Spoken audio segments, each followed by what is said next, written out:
Hello everyone, and welcome back to our channel.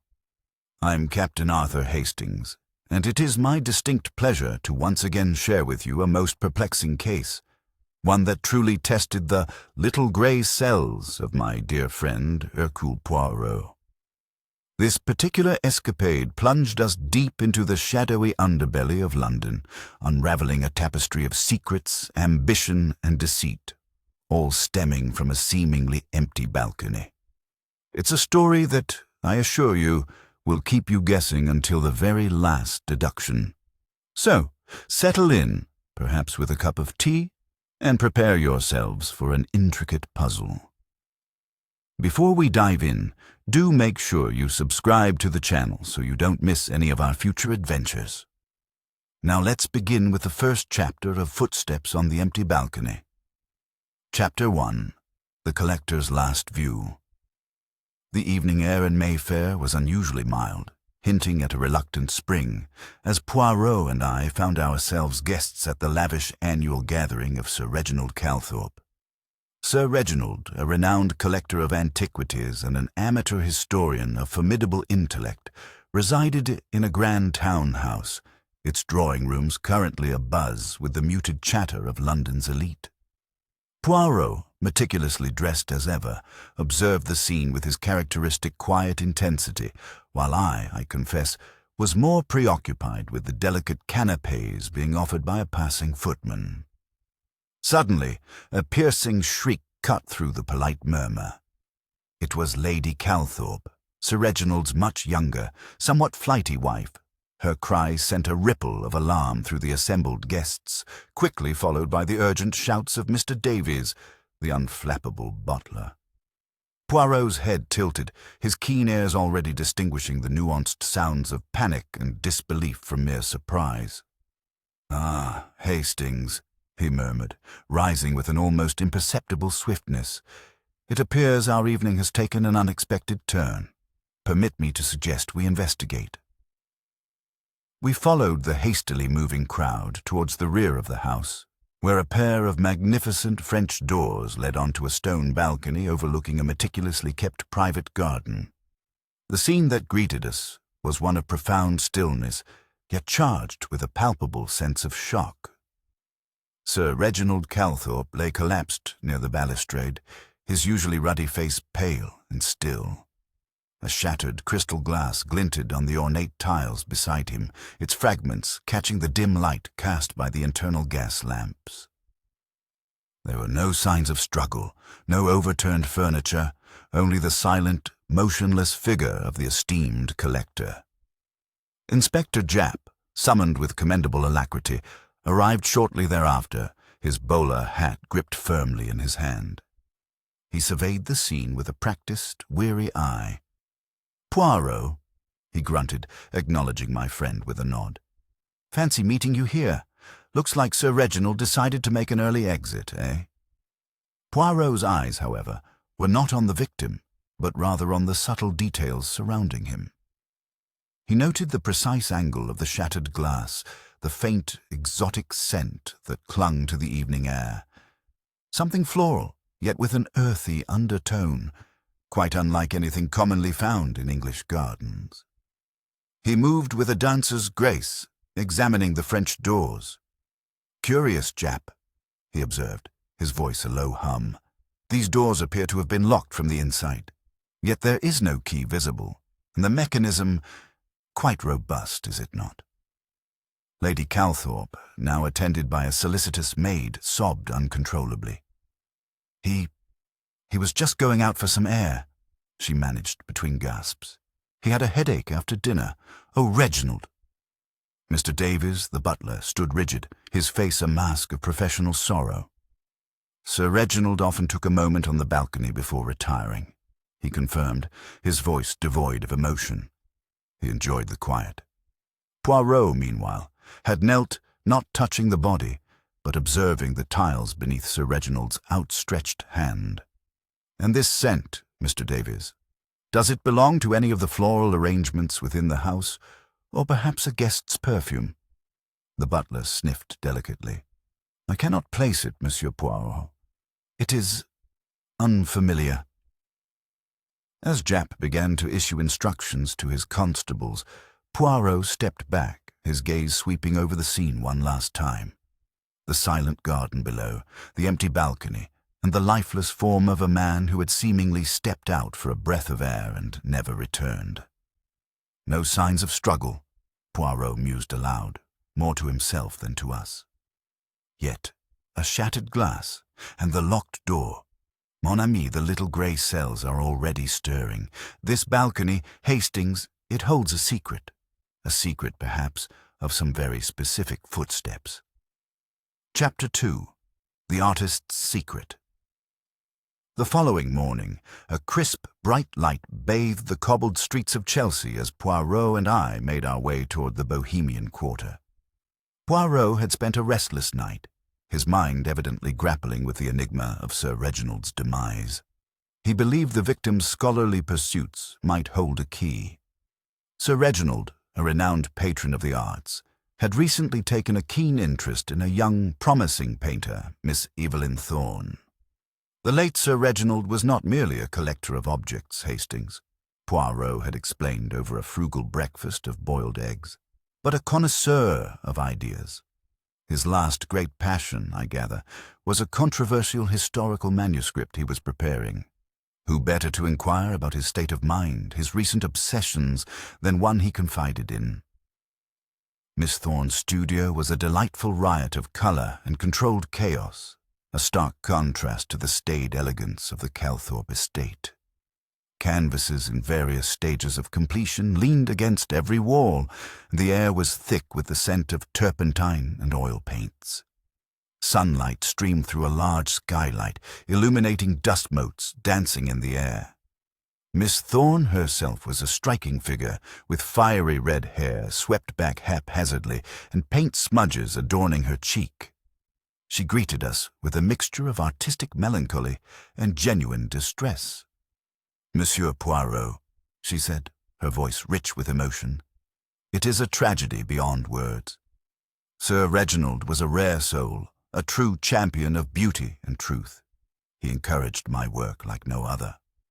She wrung her paint-stained hands. "He was on the verge of something magnificent, something that would rewrite history." Poirot's eyes, however, were not entirely on Miss Thorne, but rather on a heavy oak desk cluttered with sketches, books, and letters. "This magnificent something, mademoiselle," Poirot prompted gently. "You refer, I presume, to his latest historical treatise, the one he called The Serpent's Coil?" Miss Thorne nodded vehemently. "Yes, he believed it would expose a centuries-old conspiracy, a deception perpetuated by powerful families to suppress vital truths.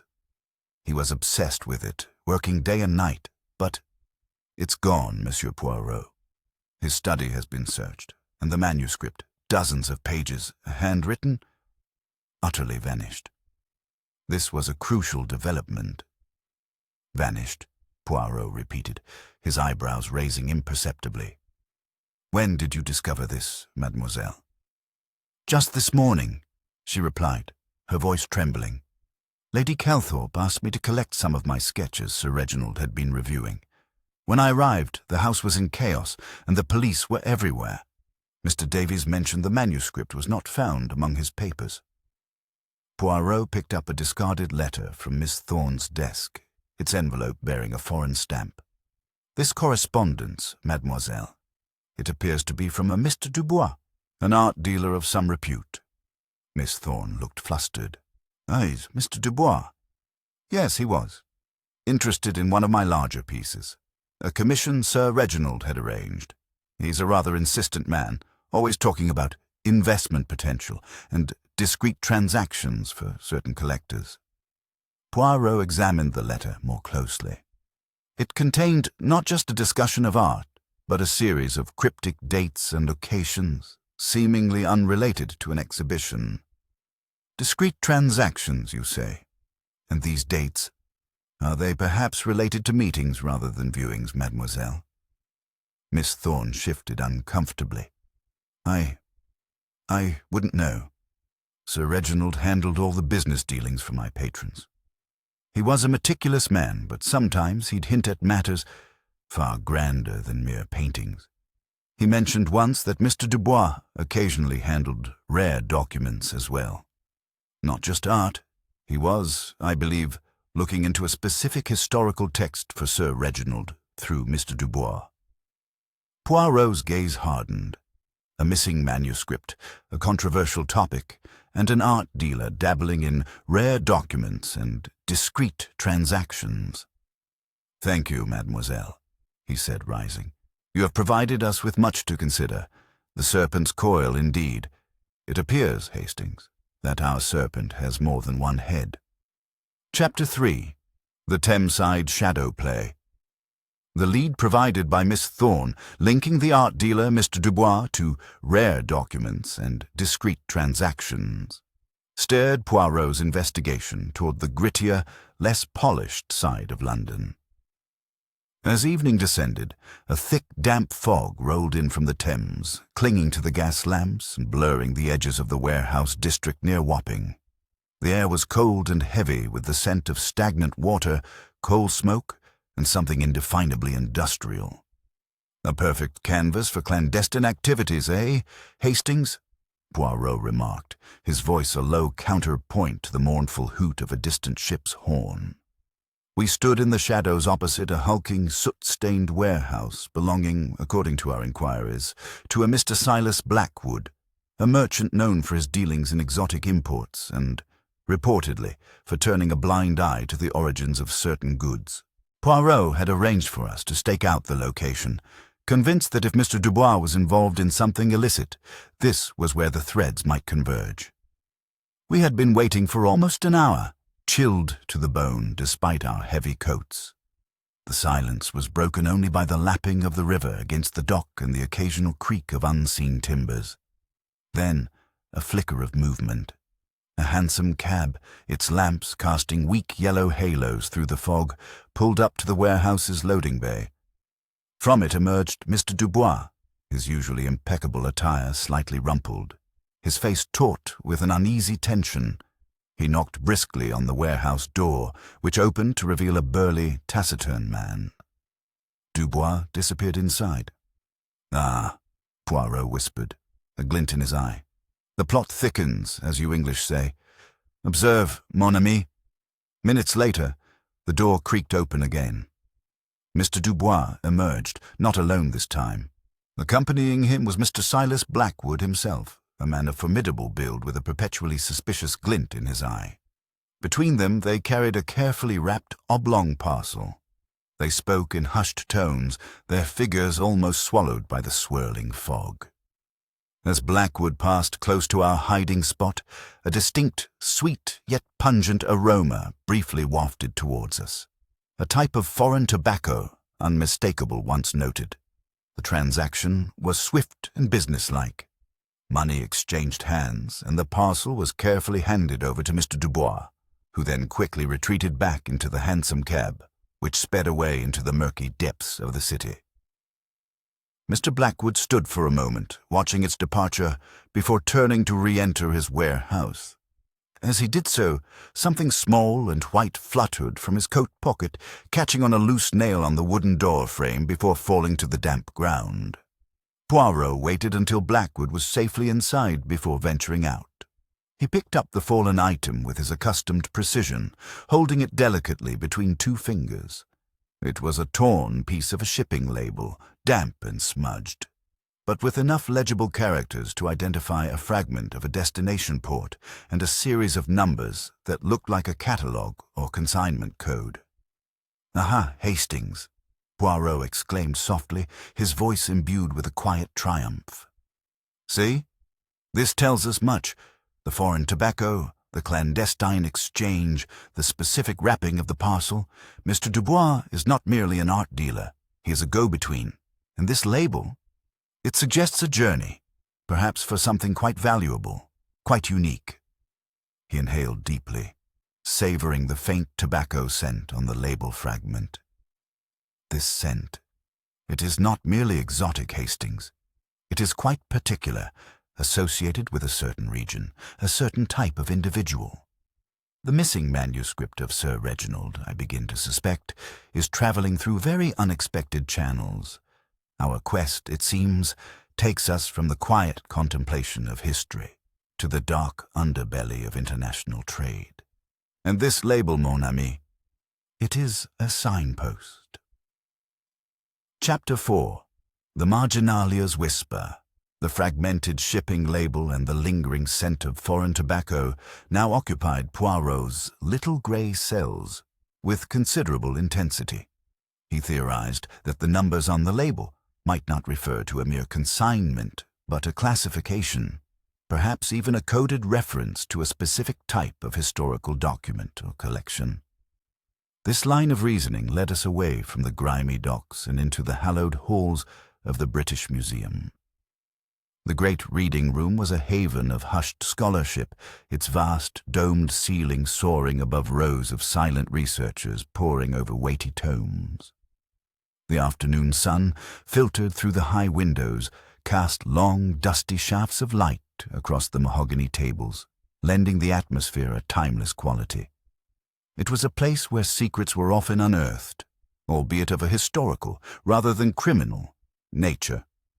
Poirot, despite his aversion to physical exertion, navigated the labyrinthine corridors with purpose. He approached Dr. Eleanor Vance, the chief archivist for rare manuscripts, a woman of formidable intellect and even more formidable spectacles. Dr. Vance was a meticulous individual, her grey hair pulled back in a severe bun, her movements precise and economical. She remembered Sir Reginald Calthorpe well. Sir Reginald was a frequent visitor, Dr. Vance informed us, her voice a soft rustle, particularly in the weeks leading up to his unfortunate demise. He was engrossed in various rare editions, pursuing a rather obscure theory about a particular medieval text. He often asked for the older, less circulated copies, ones with original bindings and marginalia. Poirot's eyes gleamed at the mention of marginalia. Ah, marginalia, the whispers of history. Did he, perchance, leave any of his own notes, Doctor? Dr. Vance consulted a meticulously kept ledger. He did. In fact, he returned several texts just days before his death. In one particular volume, a 15th-century chronicle on forgotten European trade routes, he had made extensive annotations. Some of them were rather dense, full of symbols I didn't quite recognize as standard academic abbreviations. She retrieved the heavy tome with care, its leather binding cracked with age. Poirot examined the book with reverence, his gaze quickly locating the pages marked by Sir Reginald. Indeed, the margins were filled with tiny, intricate symbols and numbers, seemingly a complex cipher. It was far more than mere academic annotation. It was a deliberate code. Fascinating, Poirot murmured, his finger tracing a particularly elaborate symbol. This is not simply a note, Hastings. This is a key perhaps, to Sir Reginald's serpent's coil. As Poirot delved into the cipher, Dr. Vance recalled another detail. Speaking of this chronicle, she began, adjusting her spectacles, Sir Reginald had quite a heated discussion, or rather an argument, with another scholar here last week. Professor Arthur Pembleton. They were both researching similar themes, and there was always a rivalry between them. Professor Pembleton felt Sir Reginald was encroaching upon his academic territory. Professor Pembleton, you say? Poirot looked up from the book, his expression thoughtful. And what, precisely, was the nature of this heated discussion? It was about the authenticity of certain historical documents, Dr. Vance explained. Professor Pembleton was arguing for the veracity of some newly discovered texts, while Sir Reginald was, as ever, quite skeptical, insisting on rigorous proof. I believe the words fraud and fabrication were exchanged, rather loudly, for a reading room. Poirot closed the ancient book gently. Fraud and fabrication, eh? And a heated argument just days before Sir Reginald's death, involving a rival scholar. The plot thickens, Hastings, and the shadows grow longer. This cipher combined with the whispers of fraud, suggests Sir Reginald was perhaps not merely writing history, but exposing a deception, and those who deal in deception rarely appreciate being brought into the light. Our next step, I believe, is to understand this serpent's coil from the inside out. Chapter 5. The Market's Whispers. The intricate cipher from Sir Reginald's marginalia proved a formidable, though not insurmountable, challenge for Poirot. His little grey cells, working with the tireless precision of a master clockmaker, began to unravel its complexities. He surmised that the code held not only clues to the missing manuscript, but also to the clandestine network Sir Reginald had been investigating. This led us, rather unexpectedly, into the vibrant, clamorous heart of an East End marketplace. The market was a sensory explosion after the hushed academic atmosphere of the British Museum. The mid-morning air vibrated with the cries of hawkers, the clatter of horse-drawn carts, and the babble of 1,000 conversations. Stalls overflowed with colourful fabrics, exotic spices, fresh produce, and an astonishing array of bric-a-brac. Bright sunlight glinted off polished wares, and the general cacophony was a stark contrast to the quiet tension that had enveloped us previously. Poirot, ever the picture of fastidious order, navigated the crowded thoroughfares with surprising agility, his polished shoes deftly avoiding spilled vegetables and puddles. He had arranged a discreet meeting with an informant known to Inspector Japp, a woman named Granny Maeve, who presided over a small aromatic stall selling herbal remedies and fortunes. Granny Maeve was a wizened figure with keen, intelligent eyes that missed nothing. Her face, a road map of wrinkles, broke into a shrewd smile as Poirot approached. "Monsieur Poirot, ain't it? And Captain Hastings. Japp said you might be looking for an old woman's wisdom, eh?" Her voice was surprisingly strong, with a rich Cockney lilt. Poirot, with his usual charm, presented her with a small, exquisite box of Turkish delight. "My dear Madame Maeve, your wisdom, I assure you, is precisely what we seek. We are in search of a particular scent, a foreign tobacco, which you, with your knowledge of London's less conventional imports, might recognize." He produced the torn shipping label from the warehouse. Granny Maeve took the label, sniffing it with an experienced nostril. "Aye, I know this one," she declared, her eyes narrowing. "Rare stuff this is. Comes from the Balkans, don't it? Smoked by them gentlemen of fortune, as they call themselves. High-minded types, but with hands as quick as their wits, if you catch my meaning. They deal in all sorts, from silks to secrets, and some say ancient texts." Poirot leaned in. "Ancient texts, you say? Have you heard any whispers recently, Madame Maeve, of a particularly significant historical find being trafficked through these channels?" Granny Maeve paused, her gaze sweeping over the bustling market, then returning to Poirot. "There has been talk lately. Rumours swirling like the Thames fog. A grand old parchment, they say, a story that turns the old tales on their head. Worth a king's ransom, if the right buyer can be found." She lowered her voice conspiratorially. "They say it came from a gentleman of high standing, but not through the usual means. More like borrowed, perhaps." "Borrowed," Poirot repeated, a slight tightening around his lips. "And these gentlemen of fortune, do they have specific haunts, specific rendezvous points for their borrowed treasures?" Granny Maeve chuckled, a dry rustling sound.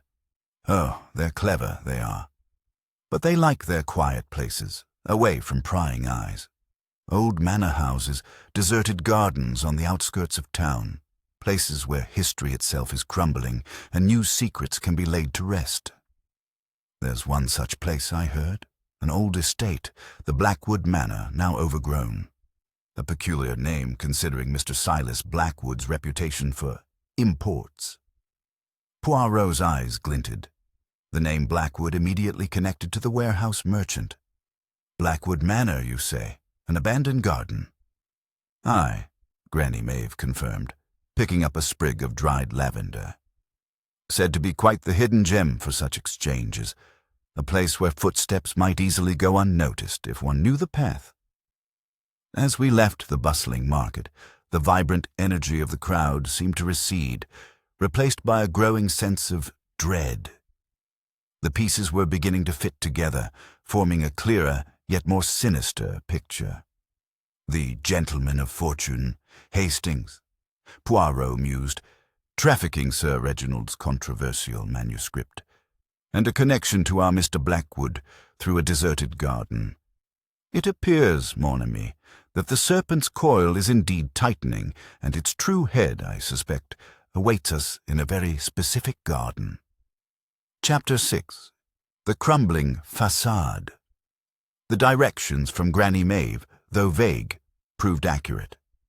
Following the labyrinthine clues gleaned from Sir Reginald's cipher and the fragmented shipping label, Poirot led us to a desolate corner on the outskirts of London.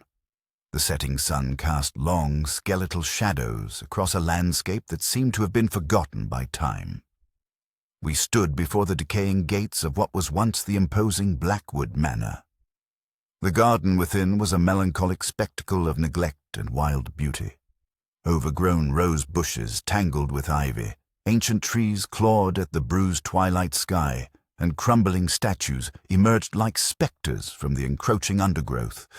The air was heavy with the scent of damp earth and decaying leaves, and a chilling wind rustled through the dying foliage, creating an eerie symphony of whispers. "A perfect spot, Hastings," Poirot murmured, his voice barely audible above the wind, "for secrets to be exchanged. A place where footsteps can be easily disguised, both by nature and by design." We moved cautiously through the choked pathways, Poirot's keen eyes scanning every detail.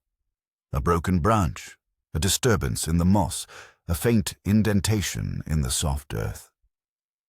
He led us towards a dilapidated folly, a once elegant gazebo now choked with climbing plants. Near it stood a crumbling stone statue of a forgotten muse, half hidden by a weeping willow. "Observe, Hastings," Poirot whispered, pointing to the base of the statue. "The moss here is disturbed. Recently, and these small indentations, not animal, I think, but a heel print perhaps, lightly made." As we examined the statue, a sudden movement in the fading light caught my eye. A figure, hunched and furtive, emerged from the shadows of a distant hedge, clearly searching for something amongst the ruins. It was Professor Arthur Pembleton, the rival historian from the British Museum.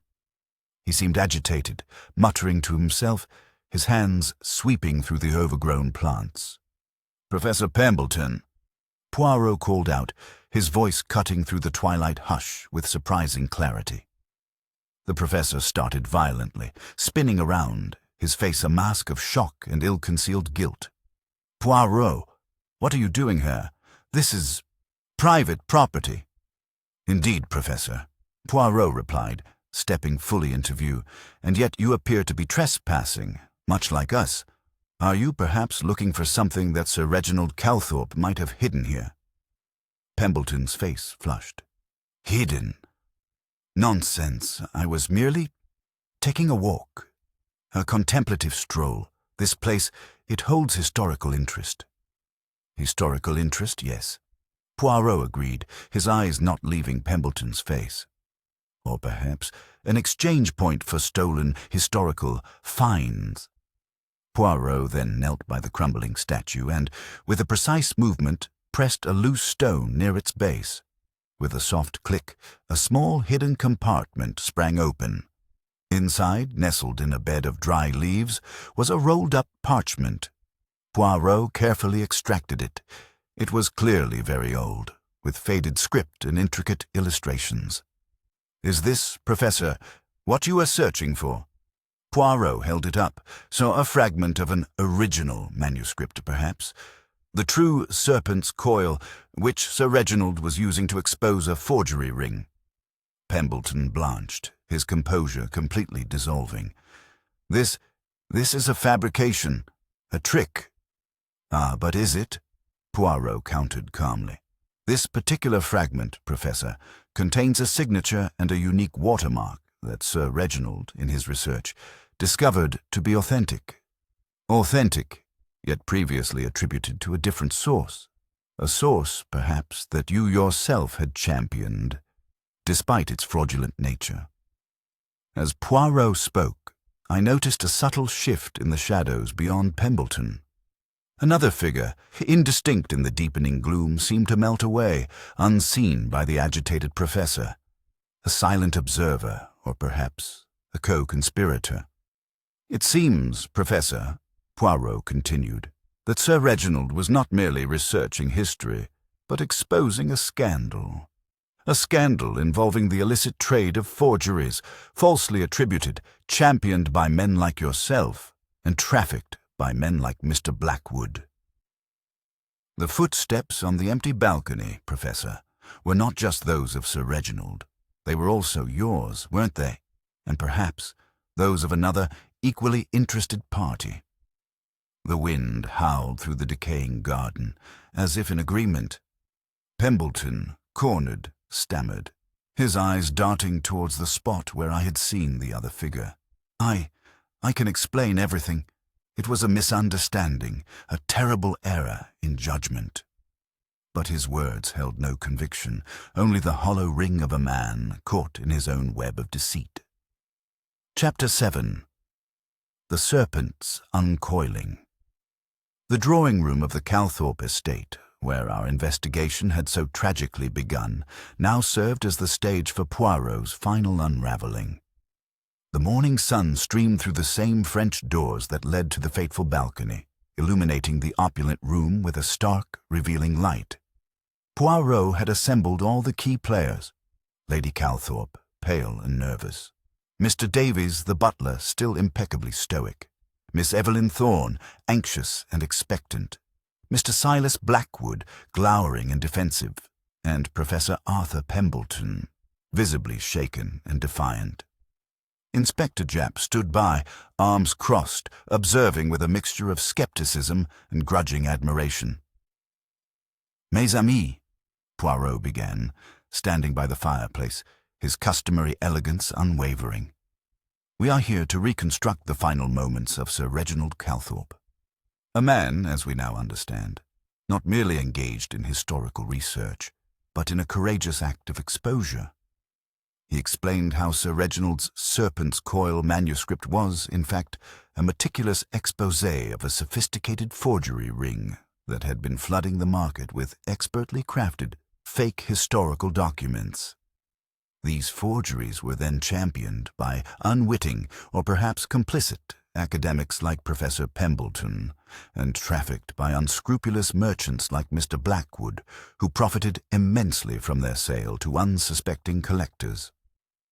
Sir Reginald, Poirot continued, had discovered undeniable proof, in the form of original manuscript fragments, hidden signatures, and specific watermarks, that documents Professor Pembleton had authenticated and promoted were, in fact, fraudulent.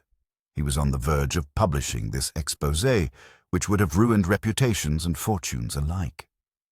Poirot then turned his piercing gaze upon Professor Pembleton.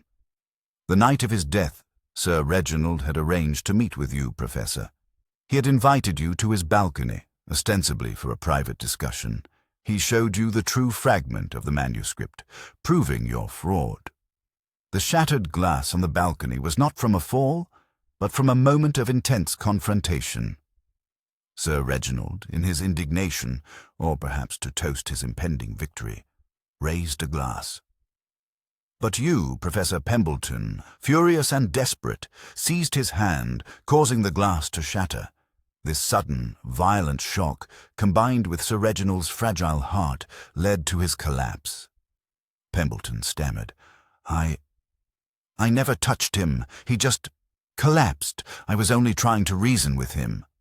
"Indeed," Poirot conceded, "you may not have laid a hand upon him with murderous intent. But your sudden appearance, your desperate plea, and the shattering of the glass would have been enough to induce the fatal shock. And then, Professor, you panicked.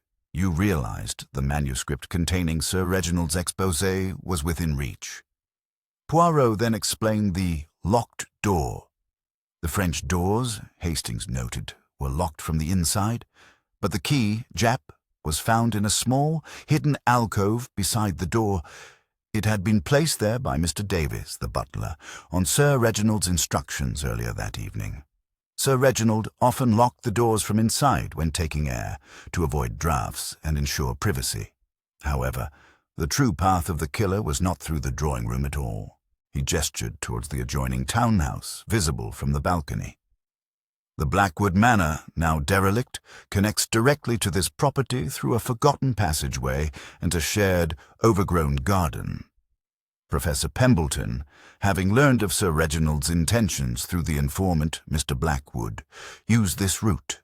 He scaled the low wall separating the gardens and accessed Sir Reginald's balcony from the adjacent, uninhabited property. The footsteps on the empty balcony were yours, Professor, fleeting and unnoticed in the night, as you arrived and made your quick escape after Sir Reginald's collapse, taking his manuscript with you. Poirot then fixed his gaze on Mr. Silas Blackwood. And you, Mr. Blackwood, you were the supplier of the authentic fragment. You had secretly acquired it, intending to sell it to Sir Reginald, who then used it as proof of your forgery ring. You also warned Pembleton of Sir Reginald's imminent exposure, setting the stage for the fatal confrontation. Blackwood, for once, was silent, his usual swagger replaced by a sullen grimace. As for the missing manuscript, the serpent's coil, Poirot concluded, Professor Pembleton took it, intending to destroy it and erase all evidence of his complicity. But thanks to Sir Reginald's meticulous cipher in the British Museum and the original fragment found in Blackwood Manor, his truth can no longer be suppressed. Lady Calthorpe, distraught, finally understood the full extent of her husband's dangerous work. Miss Thorne looked on with a mixture of sadness and vindication. Jap, shaking his head, began to issue orders for the arrests of Pembleton and Blackwood. Poirot turned to me, a flicker of satisfaction in his eyes. You see, Hastings, the mind, like a neglected garden, can hold many secrets, but the little grey